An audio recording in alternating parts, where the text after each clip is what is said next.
আসসালামু আলাইকুম। ভাষাঞ্চল ওভারসিজের পক্ষ থেকে আপনাদেরকে শুভেচ্ছা ও স্বাগতম। বন্ধুগণ, অনেক ভাইয়েরা সৌদি আরব থেকে ভিসা আনেন। সেটা ফ্রি ভিসা হতে পারে, আমির মঞ্জিল ভিসা হতে পারে, আমিল আইডি ভিসা হতে পারে।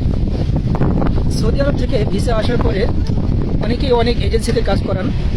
অনভিজ্ঞ লোক দিয়ে যারা বিভিন্ন এজেন্সিতে কাজ করান, শুরুতেই তারা ধরা খেয়ে যান। যেমন লোক দেখলেই চেনা যায় যে তার মধ্যে রোগ আছে কি নাই, সে সুস্থ নাকি অসুস্থ সেটা বোঝা যায়।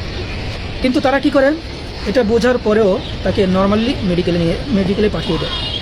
এতে করে সৌদি যে মেডিকেলগুলো আছে তাকে ধাপ করে হঠাৎ আনফিট মেরে দেয়।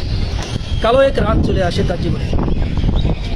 বর্তমানে সৌদি আরবে আনফিট হওয়ার পরে 2টি পাসপোর্ট করার পরেও যে প্রক্রিয়া আছে সেই প্রক্রিয়াটিও বন্ধ হয়ে গেছে। আপনারা হয়তোবা কেউ জানেন না, 2টি পাসপোর্ট করার পরেও আপনি সৌদি আরবে আর যেতে পারবেন না। সুতরাং অনভিজ্ঞ লোকের মাধ্যমে প্রসেসিং না করে আপনি দ্রুত আমাদের সাথে যোগাযোগ করুন।